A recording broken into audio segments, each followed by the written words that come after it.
Indicom probing police fatal shooting of man in Lawrence Tavern. The Independent Commission of Investigations Indicom is probing the fatal shooting of a man by the police in Lawrence Tavern, St. Andrew on Friday. Andrew Richards, who was a shopkeeper and laborer, was fatally shot during a police operation in the area, and an illegal firearm reportedly seized. The team had actually gone to the location to carry out all necessary forensic and other investigative steps and canvass footage. We're in the process of interviewing civilians and law enforcement officers over the next few days, Indicom Commissioner Hugh Faulkner told reporters.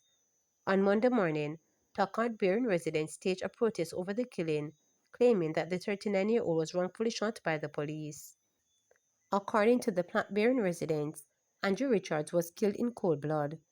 The protest started at 5 a.m.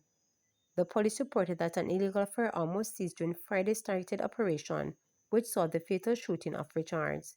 However, the residents insist that Richards did not have a weapon, and at least one of them could be seen walking with a placard calling for the police to stop placing guns on innocent people. Woman killed in hit and run on her way to church in St. Elizabeth. Police are seeking the public's assistance in locating a suspected hit-and-run driver who fatally injured a woman in Santa Cruz, St. Elizabeth on Sunday. The deceased has been identified as 48-year-old Althea Gale, a street sweeper of Santa Cruz. It is understood that about 6:30 a.m., Gale was walking along the Park Main Road to church when she was struck by a vehicle. The driver of the vehicle did not stop and Gale died from injuries she received on the spot. A relative of the deceased, Gina Hilton, said she had heard the sound of the collision, but she was shocked and grief-stricken to learn that the victim was Gale. I didn't know it was Althea, with one Althea. I don't know which one of them hit her, the distraught woman said as she tried to fight back tears. Nurses Association awaiting meeting with Finance Ministry's compensation unit regarding extra hours policy. The Nurses Association of Jamaica NAG says it is awaiting the date for a meeting it requested with the Finance Ministry's compensation unit regarding the implementation of extra hours worked EHW policy. The policy implemented by the government under the compensation review system took effect on August 1 last year. However, the NAG says there is a disparity in how it is being implemented by health authorities. NAJ President Dawn Marie Richards said members have raised concern about the disparity, and as a result, the association requested a meeting with the Finance Ministry's compensation unit. While noting that nurses are extremely agitated, she said the delivery of service to the public is not expected to be affected as a result.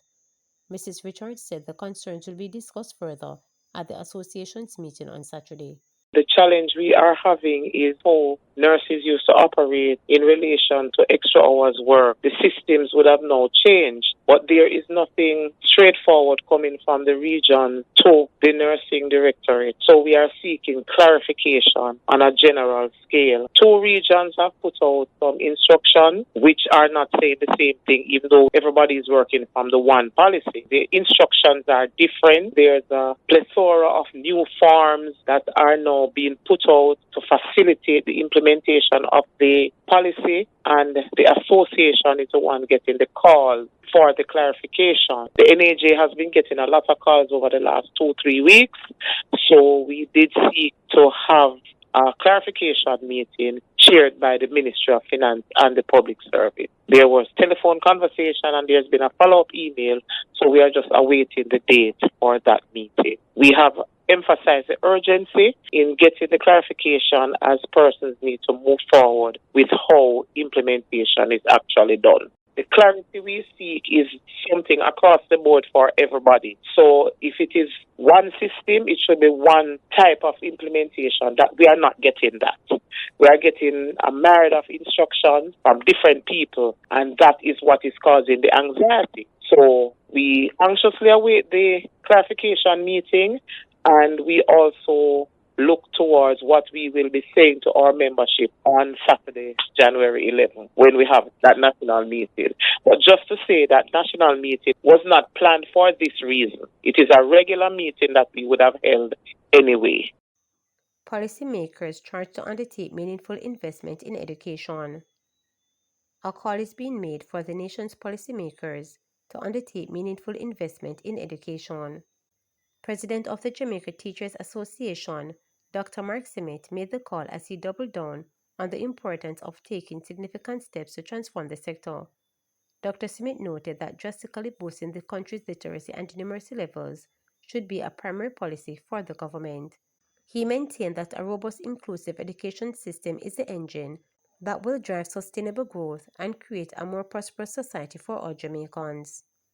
Embark on the type of investment that can finally create a meaningful and transformative revolution in our human capital to change the present trajectory of Jamaica land we love. Let us not be daunted by past failures, but be inspired by the possibilities of tomorrow. We must, with laser-like precision, focus this national movement on drastically improving our literacy and numeracy levels. Ensuring every child leaving primary school is literate and numerate, while guaranteeing all students exiting our high schools can matriculate to tertiary or vocational training institutions, must be our primary policy. This year, let us remind ourselves that education is not just about academics or passing exams. It is the bedrock upon which we can build solutions to Jamaica's pressing social and economic challenges. A robust, inclusive education system is the engine that will drive in sustainable growth, foster social cohesion, and create a safer, more prosperous society for all Jamaicans. The exigency of this moment demands a national movement,